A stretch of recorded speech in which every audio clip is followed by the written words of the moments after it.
Well, the Otterbein women's soccer team needed just one win in their two remaining games to clinch the top spot headed into the OAC tournament. Last night they took on the Marietta Pioneers in Memorial Stadium and were unable to find the back of the net in the first half despite outshooting Marietta 10-0. The Lady Cardinals did not let off the gas in the second half, though, as they erupted for 3 goals in a 12-minute span to take a 3-0 lead. Otterbein got goals from Lindy Steeman, Madison Birchfield, and Erica Meyer to clinch their 8th OAC regular season title in school history and 2nd in 4 seasons. The Lady Cardinals will cap off their regular season this Saturday on senior night against Mount Union. Jeff Murtaugh and I will have the call on WOBN with pregame action starting at 6:45. Well, some students stay involved by being an RA. Some prefer to play sports. Some stay involved on the religious side. But it's tough to imagine doing all three. However, one Otterbein student-athlete does it all. You might be familiar with Mike Greenwell as a linebacker on the football field. You might also find him as your RA in the residence halls. Or you might also see him in Athletes in Action. For Greenwell, it's all about being involved and well-rounded on campus. I love to get involved. I love to help people out, like being involved with Athletes in Action, being an RA, being a football guy. It all involves teamwork. Well, several reports today say Browns receiver Josh Gordon will appeal a proposed 1-year suspension by the NFL for a violation of the league's drug policy. The hearing is set for Friday in New York, and according to ProFootballTalk.com, Gordon may have a decent case because of a discrepancy between 2 urine samples Gordon submitted in his failed test. Since 2011, Brick Davis has sat under 3 different starting quarterbacks. And after 2 injury-riddled seasons full of patience, he is taking full advantage of what he has worked for. You know, obviously it's different because I'm being looked at as a starter, and I'm obviously the starting quarterback, so there's more of a leadership opportunity presented to me, whereas the past couple of years I didn't have the opportunity to express myself in the way I wanted to because I wasn't that starter.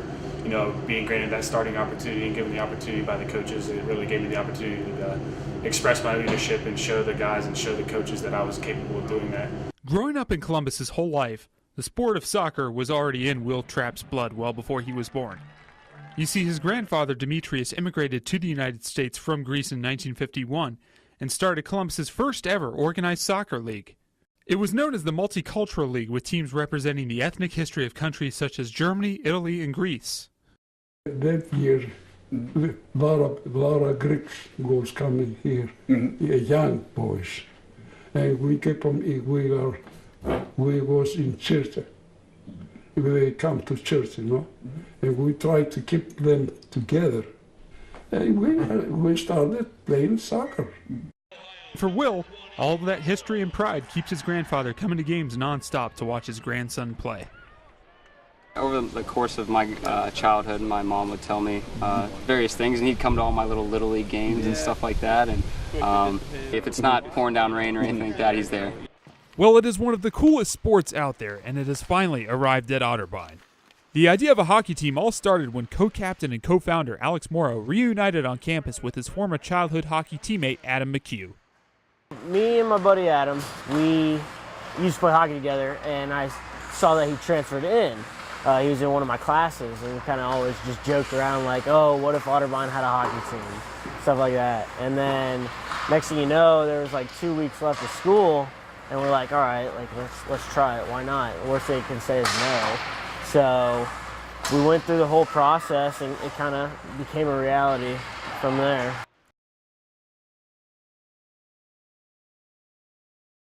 That's Novicki with it. Novicki trying to lead the attack shorthanded. Here's Jevitt working on in one-on-one with the goalie. Shot, he scores! Connor Jevitt, the shorthanded goal. And Otterbein is up 1-0. Ashbrook trying to apply some pressure, great aggressiveness as she slide tackles that one away and is able to chip it ahead for Birchfield. And Otterbein's got numbers 3-on-2. Birchfield tries to slow up, crosses it out in front. There's a turnaround shot that's turned aside by Lundqvist. Trying to force some pressure, but nice spin move by Sullivan. Working it out in front, and there's a score. Guess who? Robbie Giuliano. His 22nd of the season. And Otterbein's up 4-1. Now Yes Romback looks to take it on the wing, hands it inside for Crum. And you can make that double digits for Marshall Crum. And this game is now an 8-point game with 1:45 to go. He's got an open lane now to shoot. He's going to try and let it go. Throws it out in front. There's a shot. Scores! Robbie Giuliano, his 4th goal of the game.